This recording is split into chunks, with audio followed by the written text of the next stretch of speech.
What's XRP? What does it do? Well, think of it like this. XRP is a kind of digital money. It's used for sending money online fast and cheap. But is it perfect? Nope. Just like the internet wasn't perfect when it was first invented back in 1983. But here's the thing. This explanation about XRP is the best one you will find. If you have got a family member who's a bit confused about cryptocurrency or XRP, you should definitely send them this. They will thank you later, and if you are new on my channel, please subscribe to my channel for valuable videos like this. Now please listen this important conversation. First of all, just tell people what exactly Ripple does, because it's not just the currency, also you're very involved in blockchain. Absolutely. So Ripple sells a blockchain technology to banks and payment providers and other financial institutions to do real-time settlement between banks. So today, if Morgan wanted to send $10,000 to London right now, the fastest way for her to do that is to drive to Newark or JFK and fly it there. Our view is, in a world of the internet, you can stream video from the space station. You should be able to do real-time settlement between banks, and we sell technology to banks to do that. And the banks are getting on board with this because they know there's a lot of paper pushing and also a lot of money attached to those settlements. For sure. So we have over 100 banks working with Ripple today around the world. I think the vast majority of banks, like 99.9% of banks, actually are paying other banks, the kind of the global money center banks like JP Morgan or Citibank, to make those settlements. So a lot of the banks are very excited about democratizing how these global payments flow. There's a belief that, you could transform the global payment system over time. Although then the alternative argument is you need a centralized, you can't have it decentralized, that it actually benefits from efficiencies. I would assume you come down in the latter. Yeah, for sure. I think anytime you can do something without that central counterparty, you're going to reduce friction, which is measured by time, cost, speed. So by removing that central counterparty and going direct from point to point, you can skip going from the Bank of David to the Bank of Morgan to the Bank of Mike. You just go directly to the Bank of Mike.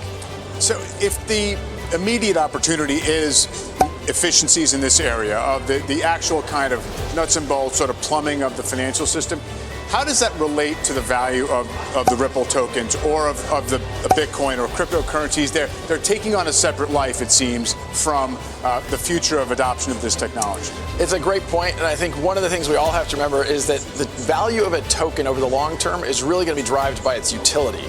What problem is it solving? How big is that problem? How many customers do you have?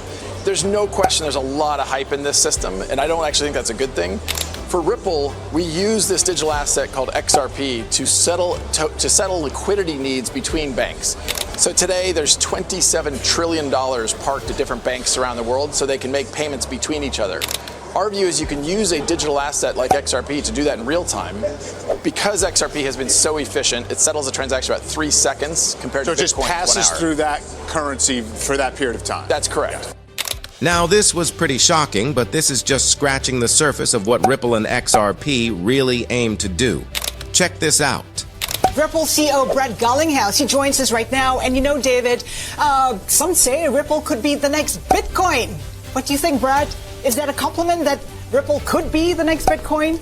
Well, I think if we're solving a real problem and it's at scale, then I think it's a compliment. I think the most important thing that is going on in crypto is understanding what is real and what is just hype. Some, I think, may look back on Bitcoin and find that it was the Napster of digital assets. What I mean by that is Napster was the first to digitize music and demonstrate, hey, if you digitize music, you can do a lot of cool things with that. But ultimately, they were circumventing trademark laws, they were circumventing royalty payments, and governments stepped in, and Napster was not successful. But Spotify, iTunes, Pandora, they were very successful. I think what you'll find is that maybe the next generation of digital assets ends up solving some of the original problems that Bitcoin set out to solve. So RippleNet is trying to take on SWIFT. What's been the traction like? Who's come on board? Well, it's interesting as you step back and look at this. If you and I decided we were going to send $10,000 to California today, the fastest way for us to do it would be to drive to the airport and fly it there. That's a crazy thing to think about when you're in the age of the internet and we're used to information on demand. When we think about the customers that have come on board, it's because we're solving that real problem. We're changing the nature of a payment taking days to settle to California to seconds. So we now have well over 100 customers ranging from some of the biggest banks in the world to payment providers to the Western Unions and MoneyGrams, Linlan Pay out of China. How many banks? It's over 100. I actually don't know the exact number now. Last time we announced it publicly, we said over 100. We'll probably announce the next one when we get to over 200. We're signing up more than a bank a week now. The thing is, it's not the number of banks, it's the volume for sure out there. What kind of volume are you looking at? Well, we've had one that we could talk publicly about is we have one corridor run by SEB, which is one of the first or second largest bank in Sweden, has done over $1 billion USD equivalent through one corridor. So while on the global macro scale, that we're still just getting started. I think we're on mile 1 of a marathon, but we've crossed that starting line. If this is real activity in production systems where customers are really benefiting from that, we clearly have a long way to go, and the overall maturity of the digital asset market, I think, has a long way to go. But if we keep going back to let's focus on a real problem and solve a real problem for real customers, I'm really optimistic. You have several products. We talked about the system, RippleNet. You also have a digital token, which is the XRP. How's the XRP doing? Because we saw it surge 1,300%. Right. So XRP actually was the best performing digital asset in 2017. It was up, I think, something like 25,000%. The excitement around digital assets is because I think you're solving a real problem. And I think one of the things you saw happen, particularly last December, is there's understandably concern about regulation and what does that mean for digital assets. From the get-go, Ripple has worked with regulators, and we have worked with regulated institutions like banks where there isn't regulatory uncertainty.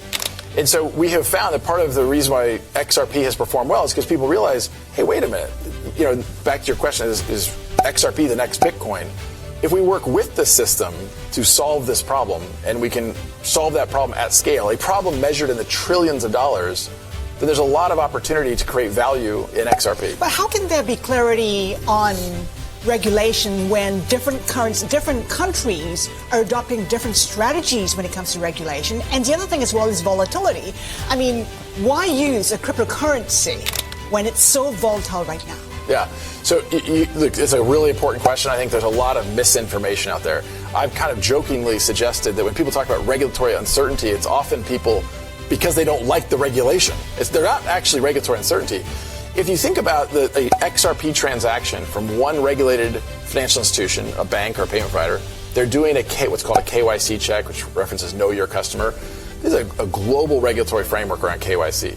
That's at both endpoints of an XRP transaction, into and out of. So I think the regulatory certainty actually is much better than people realize. It's just educating banks, regulators about how it actually works. Now, the volatility point is also a good one. XRP has clearly been volatile, as all digital assets have been. The nature of how an XRP transaction works, though, it's 1,000 times faster than Bitcoin. So the volatility risk you're taking around XRP is only for 3 seconds. So the volatility risk ends up being very, very, very, very small because it's so fast. For XRP, you've been looking at banks. If you take a longer term period, who else are you targeting for XRP? What would make sense? Well, I think any payment provider, we're really trying to solve that cross-border payment transaction. So if you're going, we talked earlier about the US dollar to the Mexican peso. It's one of the corridors we have live with XRP today. You can hold a US dollar, sell that dollar, and buy XRP.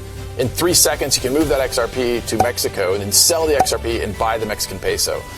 Whether you're a bank, a payment provider, eventually even corporates can take advantage of a dramatic decrease in cost and a dramatic increase in speed and how those transactions work.